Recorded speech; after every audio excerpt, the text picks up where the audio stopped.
Korean-inspired mac and cheese. Of course we're using gochujang fermented chili paste. Creamy, it's rich, there's a little bit of sweetness, there's tons of umami. So we're gonna start with dicing, get that going. And of course it doesn't have to be perfect because we're gonna saute this for a minute and then we're gonna simmer it all. We're gonna slice our garlic. We're gonna dice our carrot. Nice small pieces. We have our potato. Remove that little dark spot.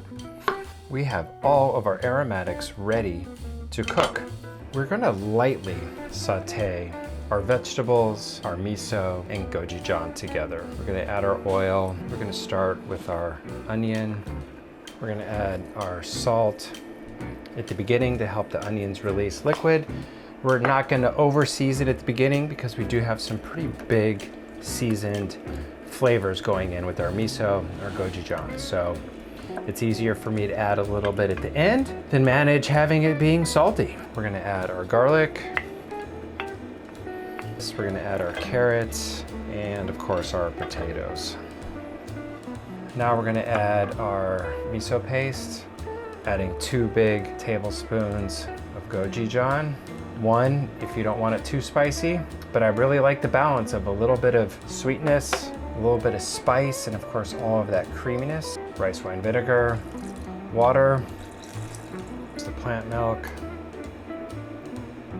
Now we're gonna simmer gently, very gently. We wanna avoid the sauce reducing and evaporating all of those liquids because then we're just gonna have to add liquid, and that liquid does not contain as much flavor as this liquid that's been cooking and developing all these flavors. So slow and low, people. Okay, our sauce is looking beautiful. It's cooked. I am gonna put this in here and we're gonna add our tapioca and nutritional yeast to it. We're gonna puree it until it is so smooth and creamy. Back from the blending session. We wanna check the seasoning before we commit to building the entire mac and cheese dish.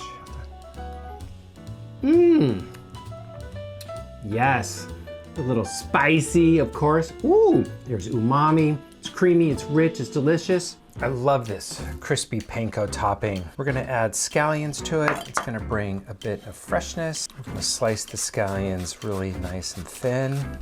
We have our cast iron pan, medium heat. We're gonna add our 2 tablespoons of extra virgin olive oil.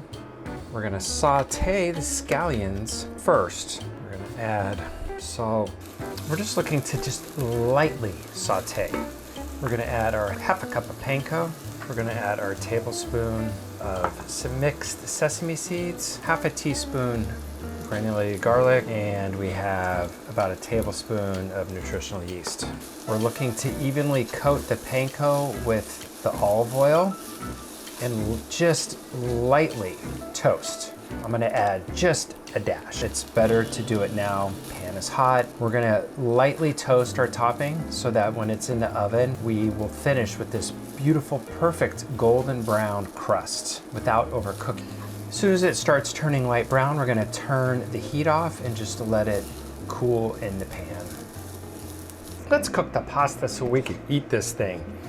We're gonna season our water. Always season our pasta water. We have 8 ounces of pasta. We're gonna cook till just al dente. We are cooking the Korean-inspired mac and cheese in the oven, but we're not baking it for a super long time. So we need to make sure the pasta is pretty much just a touch past al dente. At this point, we're gonna add just like a teaspoon and a half of olive oil. When you make a traditional mac and cheese with cow's milk, there's a really high fat to water ratio. One of the things that starches do is they absorb moisture. And our vegan sauce is made up of cashews, which is a fat, some of the oil, which is a fat, but the majority of it is plant milk or water. And those liquids will continue to absorb into our pasta. So we're gonna be very careful with how we address this. And part of that is by adding a little oil, which coats our pasta. So we need to add a generous amount to the actual mac and cheese mix itself. It's better to err on the side of maybe, I don't even know if I could say this, having it too saucy. Shoot, it can never be too saucy. All right, we have our cast iron pan. We're gonna start putting our mac and cheese in the pan. You can see how creamy it is. And sometimes I like to actually do it in 2 layers where we take the first layer, and we put the sauce down, spread it around. And then we're gonna add that next layer right on top. More sauce. Smoothing it around. Nestling the sauce into the mac and cheese. Make sure we cover all of it. We have a little bit of sauce left over, which is perfect for my tacos for lunch tomorrow. Now we're going to start sprinkling our crumb right on top. Just spread it nice and evenly. I like to leave that little bit of the edge showing so the sauce can bubble up. We're ready to go in the oven. I'm gonna set it at 450 and we're back from the oven.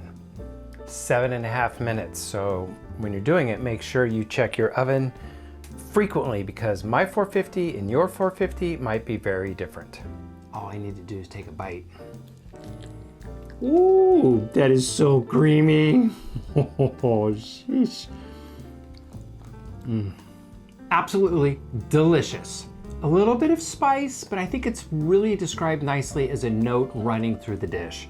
It's not a spice that's smacking you upside the face. Now you could make it that way if you wanted to. You could add another tablespoon or 2, and it will really burst through and be spicy and big. You need to make it immediately. And as always, I will see you next week. Bye.